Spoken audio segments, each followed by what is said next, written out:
and pasta, craft dinner and stuff like that, yes. And do you have an ultimate goal concerning the elimination of the cause for the existence of Refuge? You told me they were going to be. No, hopefully we are trying to work our way out of visitors. Yeah. We are here to help people that really have a need for housing, for meals and food and what have you. But as I said, we're hopefully trying to work our way out of business. And what methods do you see in your everyday activities and routines? Can you describe like a typical day? Typical day. Like everybody, you get out of bed, huh? Sometimes that's not so easy.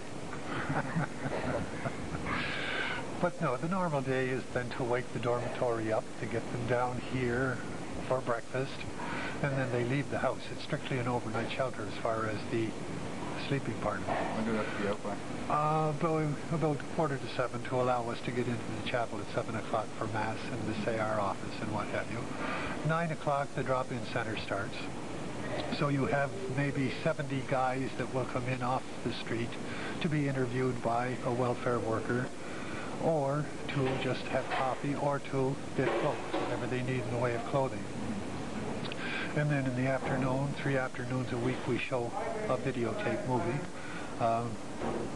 We serve dinner at 4:45, and that goes on usually till about 4:45, 6 o'clock. Then we go up and have our own dinner, and come down for 7 o'clock to register guys for bids.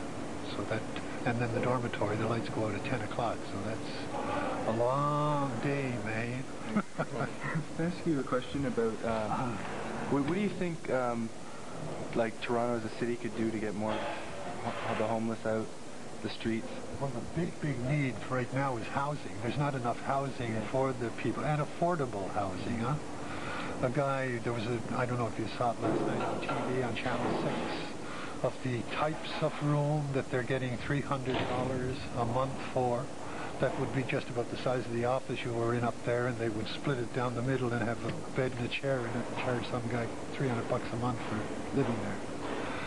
So certainly affordable housing is the big need. And housing with that respects the dignity of a person too as well, where they would have their own privacy and not sleep in a dormitory where there's 49 other guys sleeping. Huh? It's the big bedroom. Yeah. Okay, what motivates you to keep going and keep up the running of this refuge? What motivates me? Where do I get my strength? I don't know. No. It has to be a desire to do something for God and people, if you look at it from the religious part of it. And that's what carries you through the rough days.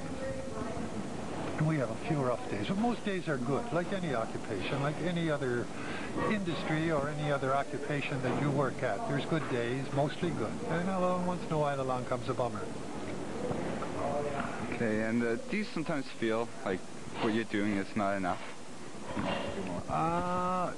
Maybe not enough, but all we can do. Huh?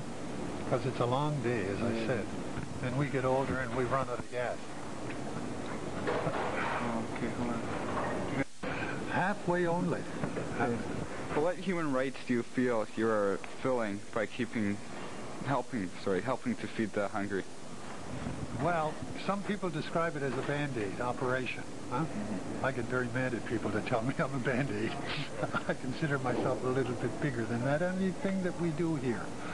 Because if you take that Band-Aid off, this is the heart of the house as far as the Good Shepherd Refuge is concerned, and that's the food program. And we get 300 people here that are hungry every night to eat. So if you take that Band-Aid away, they don't live very long, do they? So that's a big Band-Aid and a big need. So primarily we're a dining room that serves food to people. Primarily we're a food cupboard for single, unemployed parents that come here every month to, usually around the last week of the month, that they get a check that is not the elastic kind of check that will stretch for 30 days if you're feeding a couple of children, you know, because the price of food today is quite expensive. Just take $100 and go out and try and buy enough food for a family of 5 and see how far you go.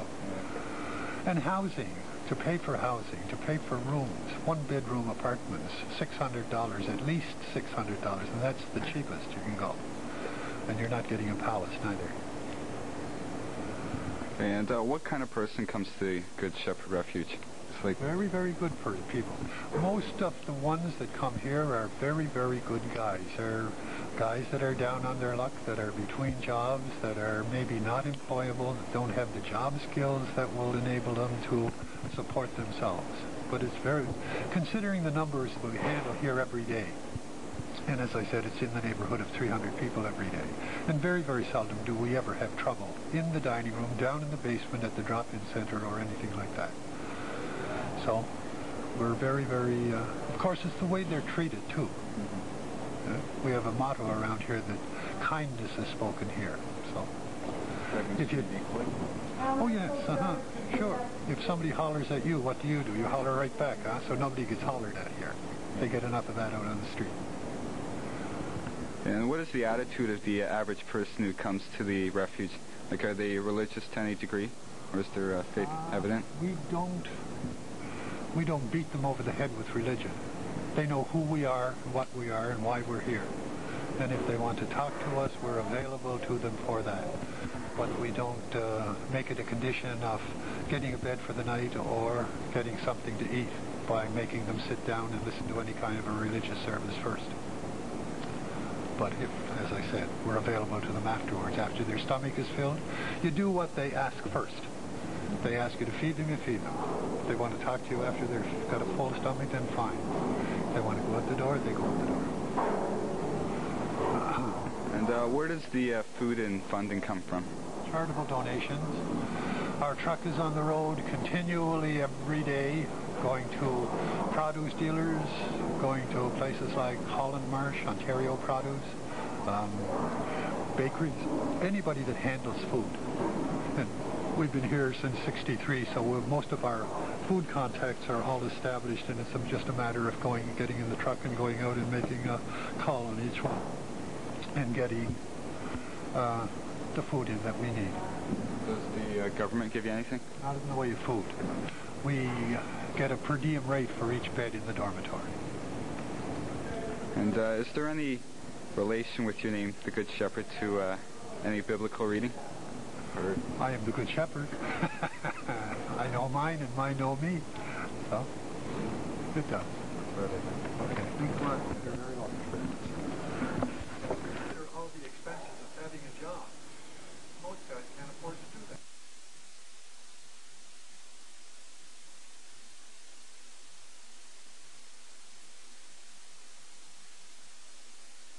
Picture, eh? the building? Yeah, just straight ahead. See a tower behind it?